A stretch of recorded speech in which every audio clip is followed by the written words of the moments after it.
331 avant notre ère. Près du petit village de Gaugamélès, en actuel Irak, deux immenses armées livrent bataille pour dominer le monde. D'un côté, le grand roi de Perse, Darius, à la tête de la plus grande armée de la Terre. Il devait y avoir 200 à 250 000 hommes sur le champ de bataille. De l'autre, une troupe 5 fois moins nombreuse menée par un jeune homme de 26 ans, Alexandre. Malgré son jeune âge, c'était déjà un commandant chevronné. Venez découvrir, comme vous ne l'avez jamais vu, la plus grande bataille de l'Antiquité. Ses stratégies novatrices et ses armes étonnantes. Ils avaient une arme de ce type, une lance extrêmement aérodynamique. Qui était Alexandre? Comment a-t-il pu se mesurer à une armée 5 fois plus grande que la sienne? Ces tactiques sont encore utilisées de nos jours. Quelle était l'arme secrète d'Alexandre? Alexandre était un véritable phénomène. Remontons le temps pour entrer au cœur d'un affrontement sans précédent. La bataille de Gaugamélès a marqué un tournant dans l'histoire. Les forces ennemies sont en place.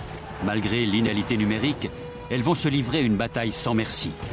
Une bataille qui changera l'histoire et fera connaître le jeune Alexandre de Macédoine comme Alexandre le Grand.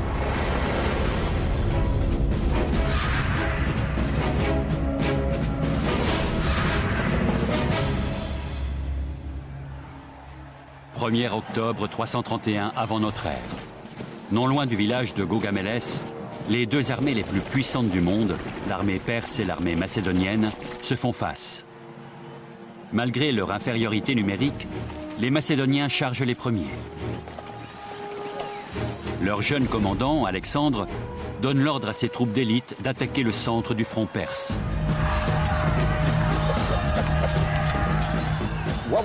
À Gaugamélès, c'est tout l'empire perse qui était en jeu. Et cet empire, Darius III compte bien le conserver. Il a déjà perdu face à Alexandre à la bataille d'Issos. Aujourd'hui, il a la ferme intention d'écraser le jeune roi. Darius ordonne à ses hommes d'attaquer les Macédoniens sur le flanc droit.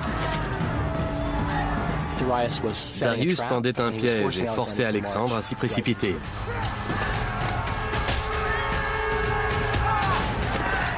Le roi de Perse envoie ses armes les plus meurtrières, des chars de guerre conçus pour déchiqueter l'ennemi. Comment réagir face à ça? Face à cette marée humaine équipée d'armes terrifiantes, Alexandre parviendra-t-il à sauver ses hommes et son royaume? L'histoire commence bien avant Gaugamélès, dans une province montagneuse du nord de la péninsule hellénique, la Macédoine. Pour les Grecs, les Macédoniens sont des sauvages, car ils vivent sous un régime monarchique et non démocratique. Qui plus est, dès leur plus tendre enfance, tous les jeunes gens sont élevés pour devenir des guerriers.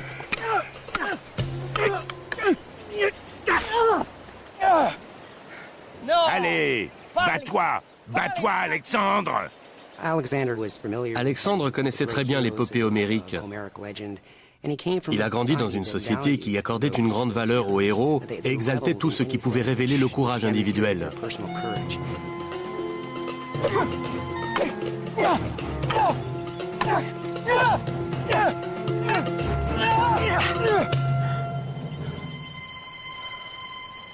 Le père d'Alexandre est le roi Philippe II de Macédoine. Ce grand conquérant, aujourd'hui grisonnant, a passé sa vie à étudier l'art de la guerre. C'est Philippe qui, à la tête de son armée, a unifié la Macédoine. À 16 ans, il nomme Alexandre commandant de cavalerie. Philippe n'est pas seulement un grand homme d'État, c'est aussi un grand novateur. Philippe a fait de la Macédoine l'État le plus puissant du monde antique. Il a littéralement révolutionné l'organisation et les pratiques militaires. Philippe crée une armée professionnelle, il paie ses hommes et il les paie bien.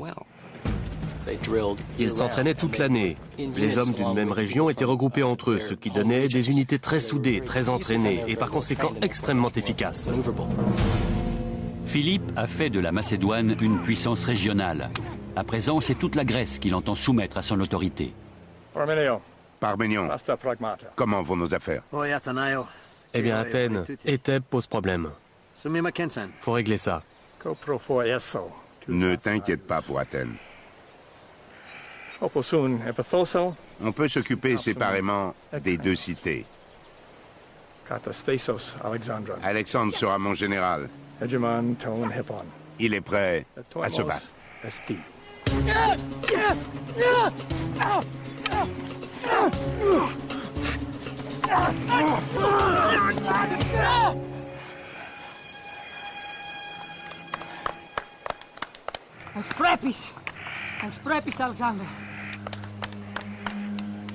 Mais quelqu'un d'autre joue un rôle déterminant dans la vie d'Alexandre. Sa mère, Olympias, fille du roi d'Épire et première épouse de Philippe. Dans le meilleur des cas, sa relation avec Philippe était houleuse.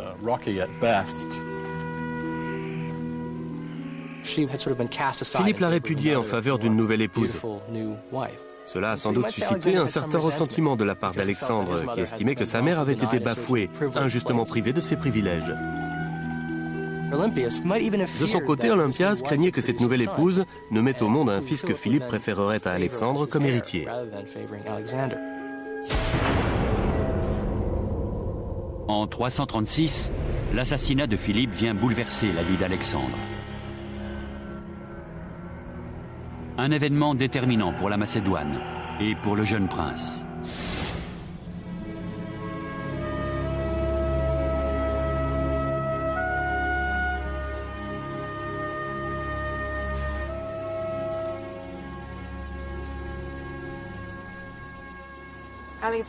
Alexandre, Mon père est mort. oui. Mais tu es roi, Alexandre.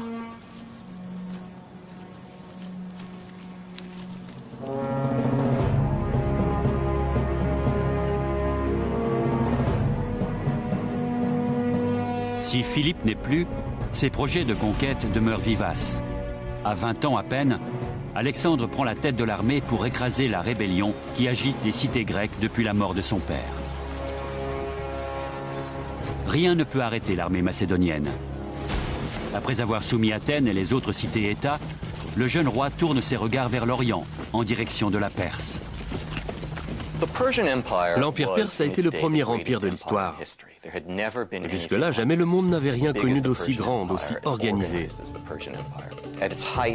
À son apogée, il s'étendait de la frontière indo-pakistanaise jusqu'à la Macédoine, en passant par l'Égypte au sud.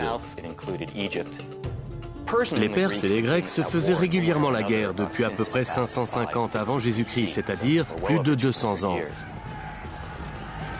La Perse avait envahi la Grèce, conquis la Macédoine, réduit Athènes en cendres, violé les temples des dieux. Alexandre a grandi avec l'idée que la conquête suprême, c'était l'Empire perse.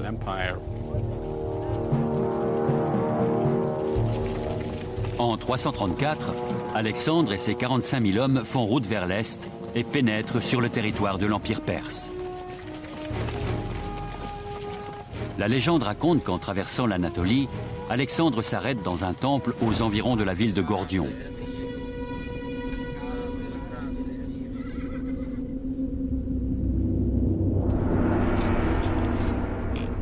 Ce temple abrite une célèbre énigme, le nœud gordien, porteur d'une prophétie divine. Quiconque parviendra à défaire ce nœud inextricable deviendra maître et seigneur de l'Asie. Alexandre ne peut s'empêcher de relever le défi, lui qui a d'ores et déjà proclamé qu'il s'emparerait du continent. À l'époque, et particulièrement pour un homme comme Alexandre, tout imprégné de l'Iliade et de traditions héroïques, un roi se devait de partir à la conquête du monde. Ne le faites pas, Majesté. C'est un piège pour ridiculiser les étrangers. Mais je ne suis pas un étranger. Naguère, cette terre était grecque. Je suis roi de Macédoine, commandant suprême de la Ligue de Corinthe. Et bientôt, je serai maître de l'Asie.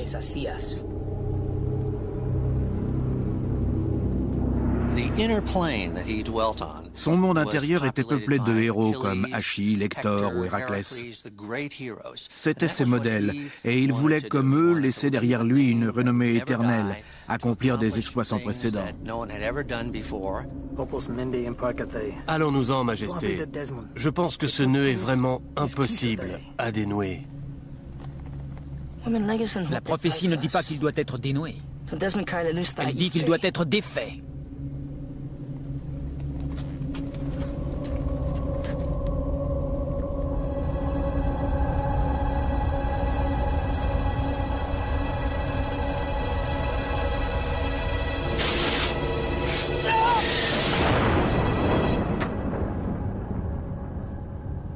Peu importe la méthode, le nœud est défait.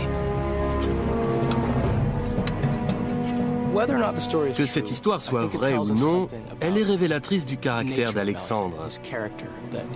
Elle nous apprend qu'il était prêt à chercher des solutions inventives, et plus encore qu'il était déterminé à réussir. Les historiens sont partagés sur la véracité de l'épisode gordien. En revanche, ils sont unanimes sur la volonté et le génie d'Alexandre. Deux qualités qui ne tarderont pas à être mises à l'épreuve lors de l'une des plus grandes batailles de l'Antiquité. À présent, l'affrontement est imminent. C'est un choc de titans qui scellera le destin de l'ensemble du monde connu.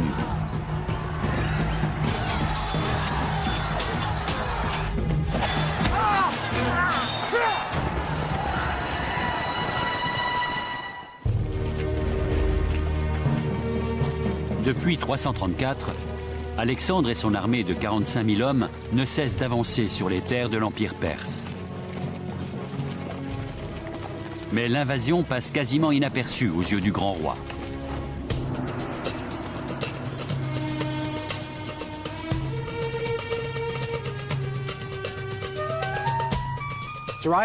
Darius III, le roi de Perse, était monté sur le trône en 336 avant Jésus-Christ.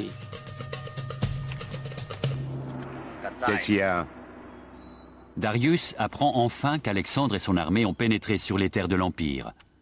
À présent, que va-t-il faire? Les Perses veulent une victoire rapide sur Alexandre. Étouffer la rébellion dans l'œuf, l'écraser avant qu'il n'ait le temps d'avancer plus loin. Écrasez-le! Mais la stratégie de Darius échoue. Les Perses sont vaincus à la bataille du Granique, à la bataille d'Issos, puis au siège de Tyr.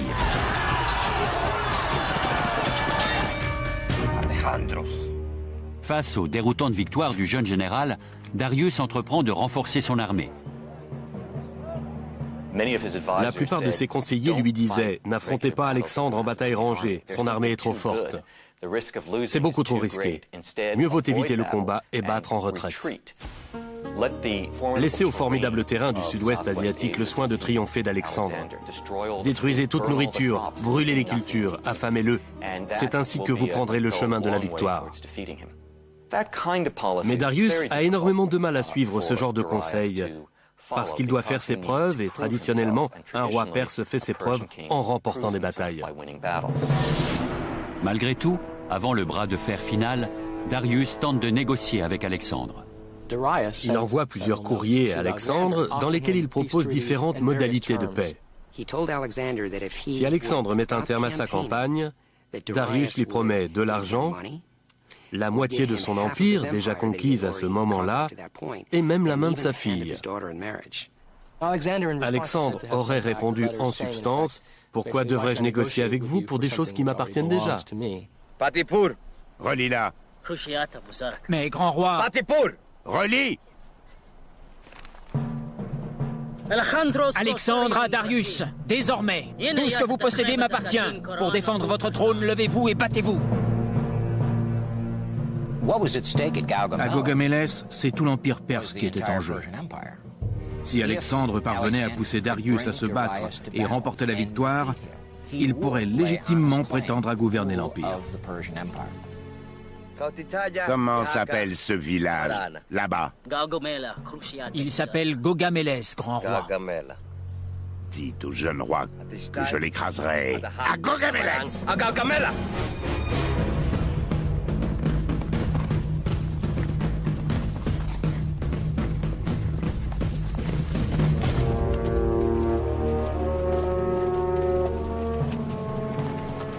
Darius a levé une armée provenant de tous les recoins de son empire. Lorsqu'elle se met en place, les éclaireurs grecs courent rapporter à Alexandre que jamais ils n'ont rien vu d'aussi imposant.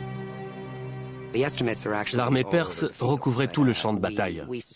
Nous pensons que Darius devait avoir 200 à 250 000 hommes, c'est-à-dire environ 5 fois plus que n'en comptait l'armée d'Alexandre.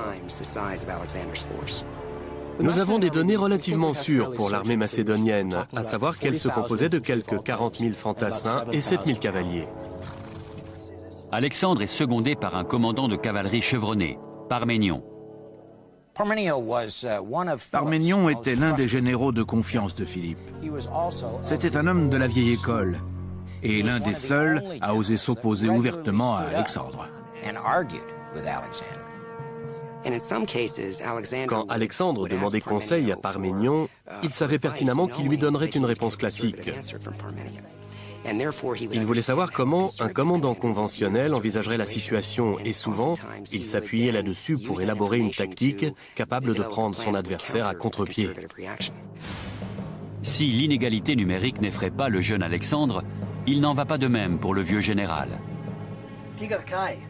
Parménion veut attaquer de nuit, pendant le sommeil de l'ennemi. Écoute, ils sont peut-être plus nombreux que nous, mais une attaque furtive serait déshonorante et lâche. Si j'étais à votre place, j'attaquerais maintenant. Moi aussi. Si j'étais Parménion. Mais je ne suis pas Parménion. Je ne veux pas d'une victoire volée. Nous attaquerons au matin.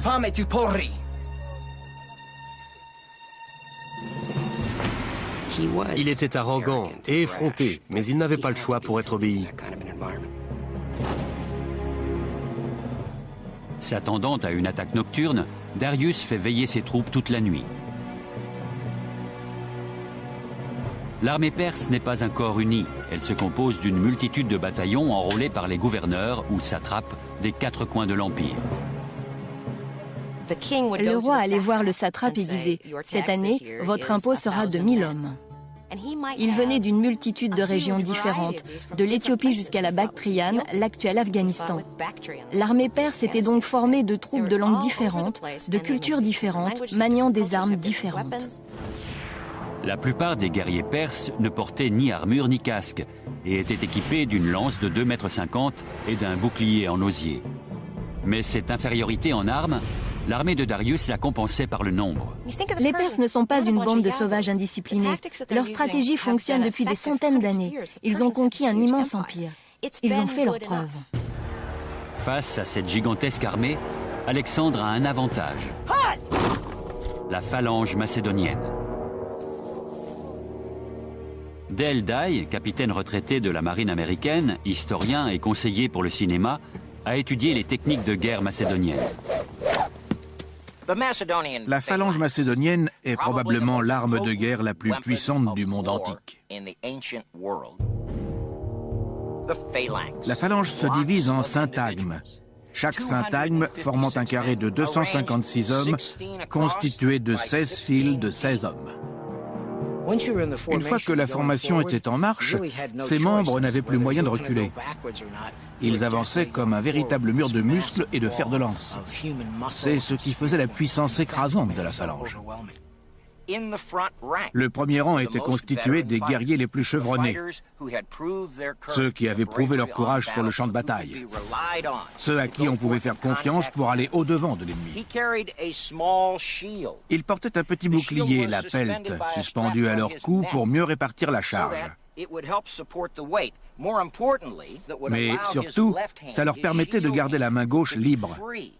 Comme elle n'avait pas à tenir la pelte, elle pouvait empoigner l'arme principale. Et cette arme principale, c'était la sarisse. D'après ce qu'on sait, la sarisse devait mesurer entre 4 et 5,50 m. Traditionnellement, les lances faisaient de 2 mètres à 2,50 m. Mais Philippe a doté son infanterie de lances beaucoup plus longues, ce qui lui donnait un avantage sur les fantassins grecs ou perses.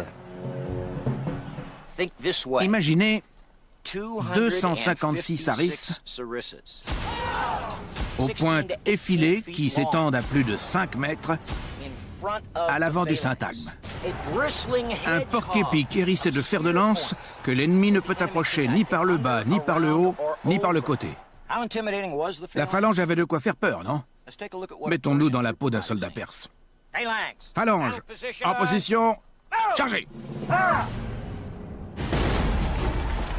À l'aube du 1er octobre 331 avant Jésus-Christ, la phalange prend position sur le champ de bataille de Gaugamélès.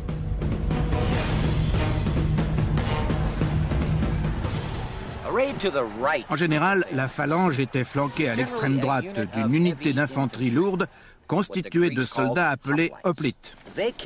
Contrairement aux peltastes, les soldats équipés de la pelte, les hoplites portaient un grand bouclier généralement connu sous le nom de hoplon. Au combat, il pouvait servir à assommer, à repousser ou à renverser l'ennemi. Ce qui donnait à l'hoplite le temps de tirer son arme de main, une épée. Le plus souvent, c'était une épée plate, comme celle-ci, à double tranchant et assez courte, contrairement aux longues épées du Moyen-Âge. Elle était conçue pour faire un carnage au corps à corps. L'hoplite peut la cacher derrière son bouclier. De cette façon, l'ennemi n'a aucun moyen de savoir ce qu'il va faire, quel sera l'angle de frappe. Le coup peut aussi bien venir d'en bas que d'en haut. L'hoplite n'avait pas de temps à perdre à se battre en duel. Il préférait utiliser son bouclier pour refouler l'adversaire, continuer à progresser, ne pas perdre son élan. À force d'être repoussés, les soldats ennemis finissaient par s'empêtrer. Ils trébuchaient et une fois à terre, les hoplites leur réglaient leur compte. Les armées ont pris position. Les hostilités vont bientôt commencer.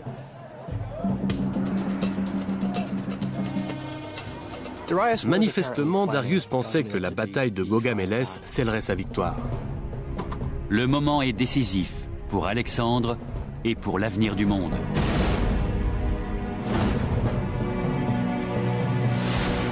Avec quelques 250 000 hommes, les Perses ont constitué la plus grande armée jamais connue.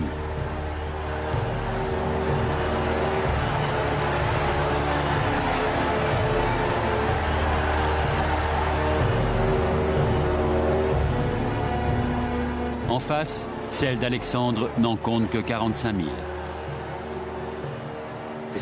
Les enjeux sont considérables.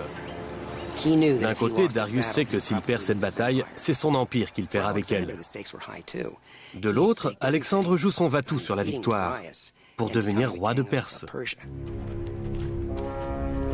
Pour Alexandre, Gaugamélès est une bataille à quitte ou double. S'il gagne, l'empire le plus riche de la terre sera à lui. S'il perd, 45 000 hommes seront massacrés et la Grèce subira de nouvelles invasions. L'avenir de deux continents est entre les mains d'un jeune homme de 26 ans.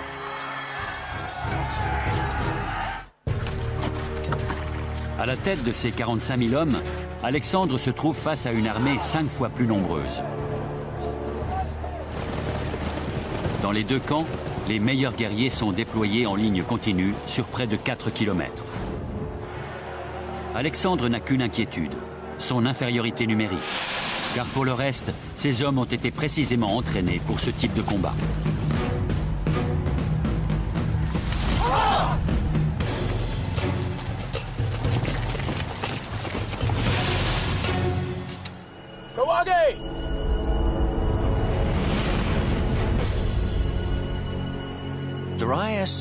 Darius a déployé ses forces de manière absolument terrifiante.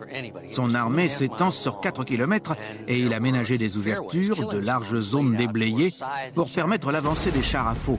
Ces chars armés de lames d'acier à l'avant et sur les côtés.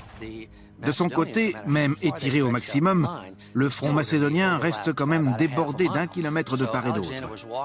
Ce qui veut dire qu'Alexandre risque d'être pris en tenaille par la cavalerie perse sur les flancs, tandis que les chars à faux l'attaquent au centre. Alors, comment réagir face à ça? Pour Alexandre, chaque bataille est une partie d'échecs. Il sait que celle-ci sera difficile.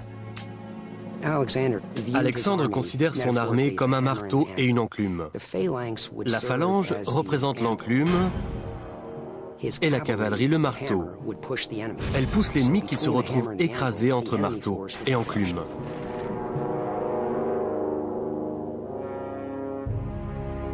Dans toutes les batailles précédentes, la tactique du marteau et de l'enclume a fonctionné à la perfection. Mais à Gaugamélès, cette stratégie est inenvisageable. Face à un front de 4 km, la cavalerie macédonienne n'a aucune chance de déborder l'armée perse. Alexandre doit établir une nouvelle stratégie. D'abord, il regroupe sa phalange en syntagme, 256 guerriers disposés en carré de 16 hommes par côté, une formation quasiment impossible à arrêter. À l'époque, ce procédé est une révolution. Ensuite, comment utiliser au mieux son deuxième point fort, la cavalerie lourde? Plus armés qu'aucun autre et entraînés à se déplacer comme une entité, les cavaliers macédoniens sont considérés comme les meilleurs du monde. Protégés d'un casque et d'un plastron de bronze, ils sont armés d'une lance appelée Xyston. Le Xyston mesurait à peu près 3 mètres, alors qu'en général, les lances de cavalerie n'en faisaient que 2. Les cavaliers d'Alexandre pouvaient donc atteindre leurs ennemis avant d'être touchés. Les cavaliers portent également un sabre courbe à simple tranchant, le kopis. Le kopis était une arme incroyable, beaucoup plus sophistiquée que l'épée des fantassins. En raison de sa forme, de l'épaisseur du métal à cet endroit et de sa finesse ici, quand on frappe avec, le mouvement décuple sa puissance comme une machette ou une hache. On peut faire des dégâts terribles avec ça. Rien de tel pour couper les jarrets. Alexandre doit maintenant trouver comment tirer le meilleur parti de sa phalange et de sa cavalerie. Et sa tactique va révolutionner la stratégie traditionnelle. Au lieu de se déployer face à l'ennemi, il dispose son infanterie en diagonale.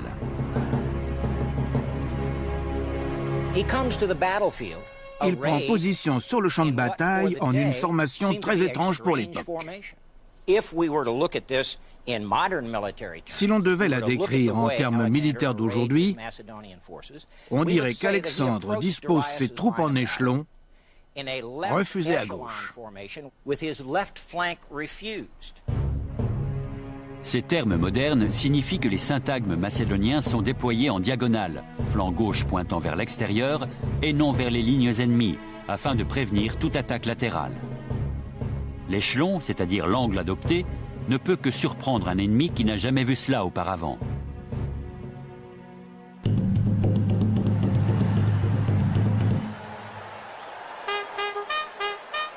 Le front macédonien se met en branle.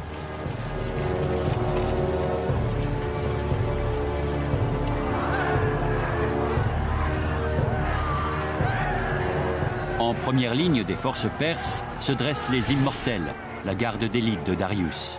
Quand l'un se faisait tuer, un autre prenait sa place. C'est pour ça qu'on les appelait les Immortels. Quoi qu'il arrive, ils étaient toujours 10 000.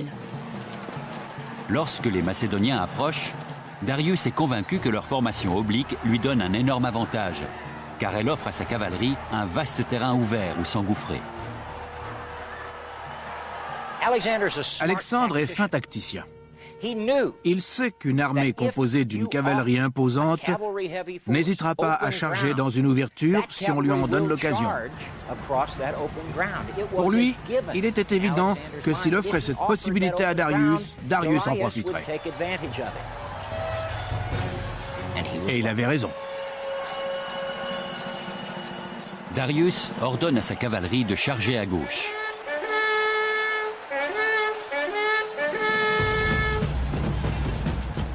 Sous les ordres de Parménion, le flanc gauche de l'armée macédonienne attend l'attaque, sachant que son rôle est d'occuper la cavalerie perse le plus longtemps possible. À l'autre extrémité du front, Alexandre fait quelque chose de totalement inattendu. Il entraîne sa cavalerie vers la droite. Alexandre réalise une manœuvre surprenante, particulièrement pour Darius. Il se met à chevaucher le long de la ligne de front. Darius est totalement dérouté. Il commence à craindre qu'Alexandre ne sorte du champ de bataille qu'il a soigneusement préparé. Ou, plus probablement, il craint qu'Alexandre n'arrive à le déborder, à virer à gauche, puis à remonter ses troupes pour les battre en brèche. Darius ne peut pas le laisser faire. Il donne l'ordre à son cousin Bessus, qui commande la cavalerie bactrienne, c'est-à-dire la cavalerie lourde postée sur le flanc gauche, d'empêcher ça. Immédiatement, Bessus et sa cavalerie se mettent à avancer parallèlement à Alexandre. Si Darius est déconcerté par la manœuvre inédite, il n'a guère le temps d'y réfléchir.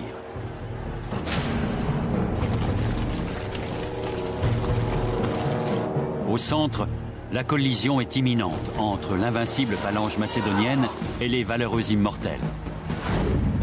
Par le biais de ces deux armées, ce sont deux empires, deux continents qui s'affrontent. Le destin du monde est en jeu. La bataille de Gaugamélès vient de commencer.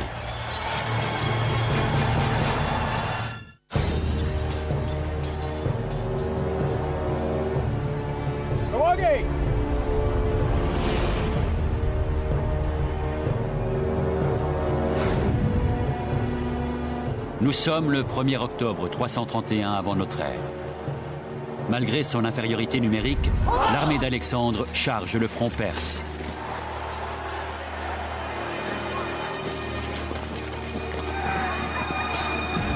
L'affrontement a commencé.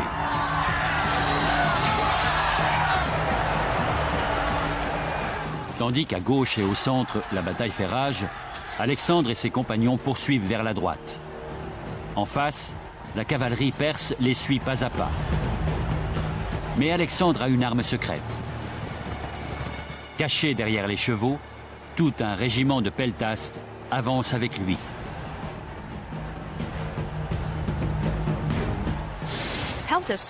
Les peltastes étaient des soldats d'infanterie légère chargés des escarmouches. Il y en avait sur tout le champ de bataille. Ils étaient munis de différentes armes et quand ils frappaient, c'était un vrai bombardement de lances et de pierres. Les peltastes utilisaient plusieurs sortes d'armes. Ils avaient des arcs et des flèches à courte portée. Ils avaient des javelots. Ils avaient une arme qui ressemblait à ça. Une lance très légère, très aérodynamique, dont le but n'était pas tant d'aller loin, mais vite. C'est cette arme qui nous a donné ceci. Merci, Charles. Ça, c'est un javelot sportif, comme celui qu'on utilise dans les compétitions olympiques modernes. Mais il ne faut pas oublier que c'est ceci qui a donné cela. Est-ce que c'est efficace? On va voir.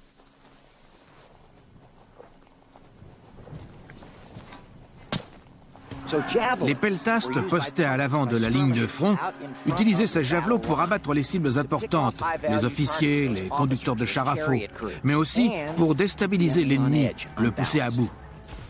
Ils avaient également une arme assez répandue à l'époque, la fronde. C'était un appareil très simple. Il devait ressembler à ça. Un morceau de cuir, cousu en forme de poche pour accueillir le projectile ou la pierre, et deux lanières de cuir tressées ou entrelacées permettant de lancer le projectile.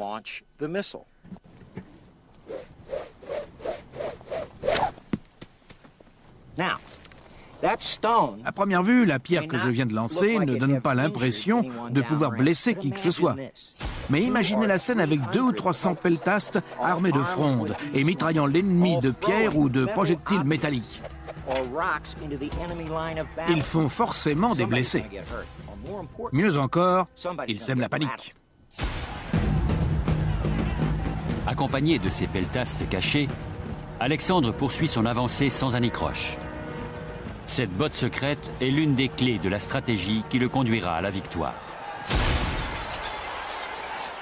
De l'autre côté du champ de bataille, l'armée perse commence à ressentir la pleine puissance de la phalange macédonienne. Voyant ses troupes d'élite en difficulté, Darius décide d'envoyer son arme la plus redoutée, les chars à faux.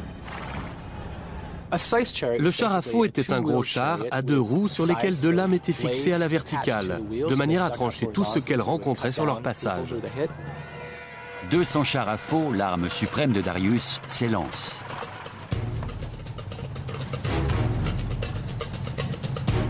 Face à une telle attaque, la plupart des généraux n'auraient sans doute envisagé que 2 solutions. Soit tenter de tenir leur position, soit battre en retraite et se regrouper plus tard. Mais Alexandre a mis au point une défense diabolique. Darius lance ses chars. Mais Alexandre l'a prévu et il a montré à ses hommes comment les prendre au piège. C'est une manœuvre simple que l'on étudie encore aujourd'hui dans les cours de tactique, la nourricière. Jamais un cheval ne se précipitera sur une ligne hérissée de lances acérées. En revanche, si un espace libre s'ouvre devant lui, il foncera droit devant. Le piège peut alors se refermer. Vous pouvez étriper le cheval, mettre le conducteur du char à terre et le tuer. C'est ce qu'Alexandre a fait. Les Macédoniens parviennent à retourner en leur faveur l'élan des chars. En quelques minutes, la menace est neutralisée. Après Gaugamélès, les chars à faux ne seront plus jamais une arme décisive. La bataille fait rage. Violemment attaqué, le flanc gauche de Parménion menace de s'effondrer. De l'autre côté, Alexandre continue à s'éloigner des affrontements. Mais pourquoi? Sur le champ de bataille, la situation est maintenant critique. Au centre, la phalange macédonienne se bat vaillamment, tandis qu'à droite, Alexandre chevauche toujours plus loin. Dans le même temps, sur le flanc gauche, Parménion est en difficulté. Dépassé en nombre, ses troupes sont au bord de la déroute. Il demande des renforts à Alexandre, mais le message ne parvient pas à son destinataire. Dans l'Antiquité, les moyens de communication sur le champ de bataille étaient au mieux primitifs. Toutes les communications étaient transmises par des instruments de musique. Il y avait des trompettes, elles jouaient d'abord une mélodie qui désignait l'unité concernée, puis une deuxième série de notes indiquait au commandant de ladite unité ce qu'il devait faire. Il y avait aussi des percussions. Là, le rythme employé indiquait s'il fallait aller plus vite, moins vite, tourner à gauche ou à droite. C'était très compliqué et probablement très difficile de ne pas s'y perdre. La poussière et le bruit des armes pendant la bataille posaient un vrai problème, surtout pour les communications. Tandis que Parménion résiste de son mieux, Alexandre et ses compagnons continuent leur avancée sans charger ni battre en retraite. La cavalerie de Darius ne les quitte pas d'un pouce, prête à parer à l'attaque. Alexandre mène ses troupes de plus en plus loin, tellement loin qu'il finit par sortir du champ de bataille que Darius a soigneusement fait déblayer. De cette manière, il pousse le roi à laisser s'éloigner sa cavalerie pour éviter d'être débordé. Peu à peu, le front perse commence à s'ouvrir au centre, mais Darius ne peut pas se permettre de décaler ses hommes vers la gauche pour colmater la brèche. Et là, Alexandre repère le trou béant.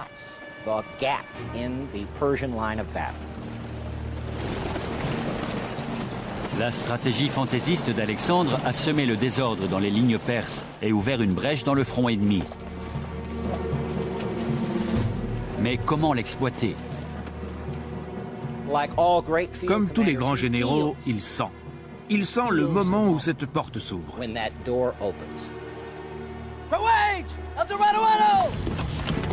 En une manœuvre stupéfiante, Alexandre et toute sa cavalerie font demi-tour et chargent droit sur la brèche.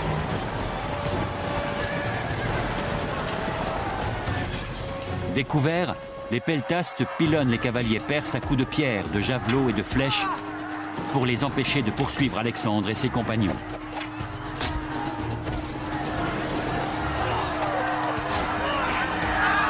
Darius devait être assis bien tranquillement en retrait. De son poste, il lançait ses chars à faux, il envoyait sa cavalerie, et il était persuadé qu'elle allait écraser Alexandre comme un rouleau compresseur. Et tout à coup, il lève la tête et découvre qu'Alexandre n'était pas seul avec ses cavaliers. Alexandre menait ses compagnons en personne. Il se mettait en danger à chaque bataille.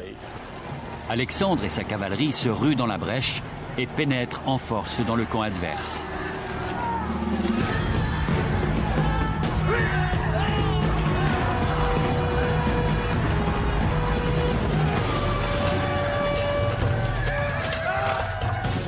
La phalange et l'enclume. À présent, le marteau est en place.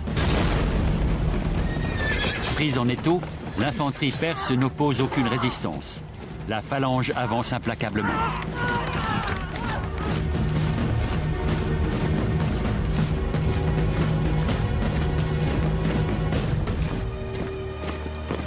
Les rangs perses se disloquent.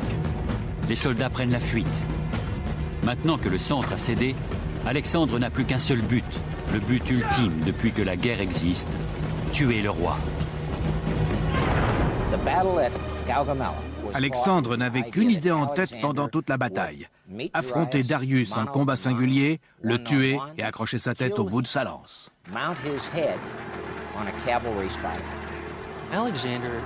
Il savait que quand on coupe la tête à un serpent, son corps meurt avec lui. Mais au moment même où il rattrape le grand roi en fuite, Alexandre s'arrête net.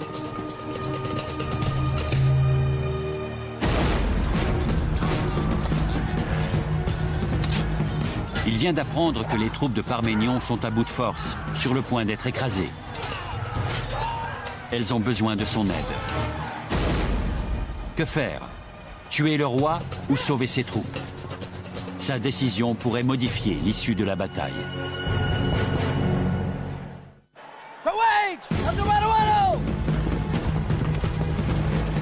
Darius a pris la fuite et Alexandre est à ses trousses. Mais à présent, le jeune roi se trouve face à un terrible dilemme. Alexandre a besoin de poursuivre Darius. Il faut qu'il le tue et qu'il le décapite. Alexandre le rattrape, mais le flanc gauche de son armée a besoin de renforts de toute urgence.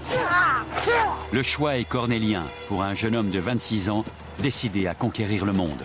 Il fait le choix de la raison. Il tourne les talons, laisse courir Darius et va sauver ses hommes.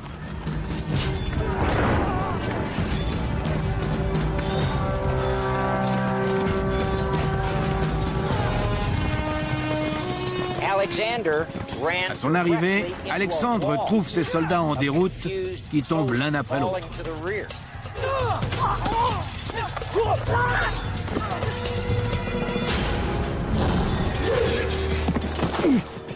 C'était un commandant actif, combatif, qui se mettait en danger et adorait ça.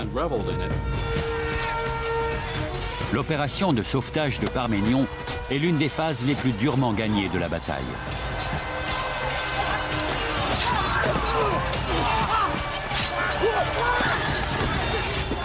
Alexandre lui-même, comme n'importe quel soldat, sera blessé au combat.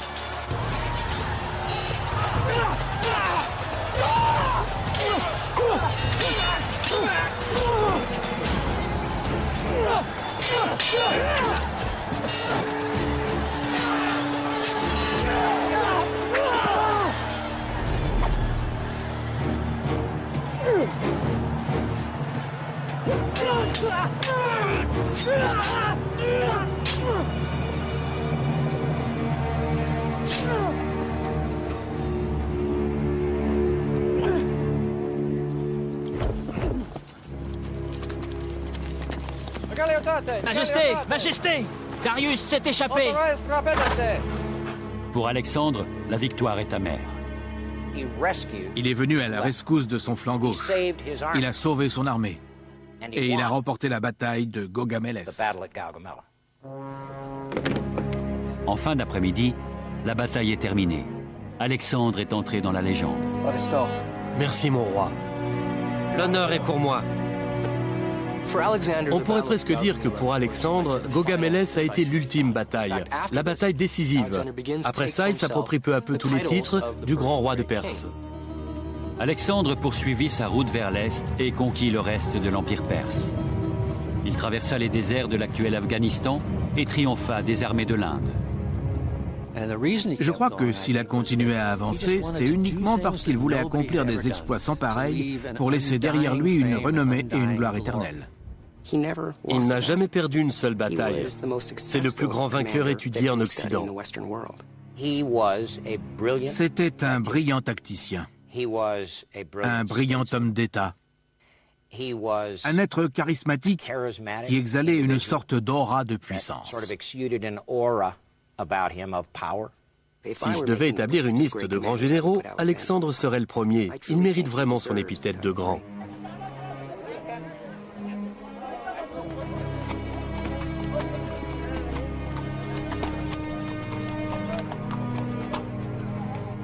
Selon certaines sources, seul 1 millier de Macédoniens auraient trouvé la mort à Gaugamélès, contre quelques 50 000 dans le camp perse.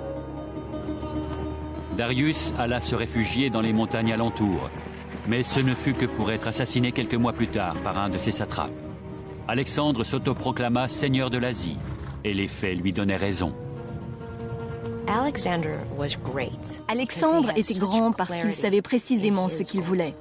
Il a su inspirer à ses hommes un tel amour, une telle volonté de mener à bien ses missions que c'était comme un raz-de-marée irrésistible. Et ça, c'est la marque des grands hommes.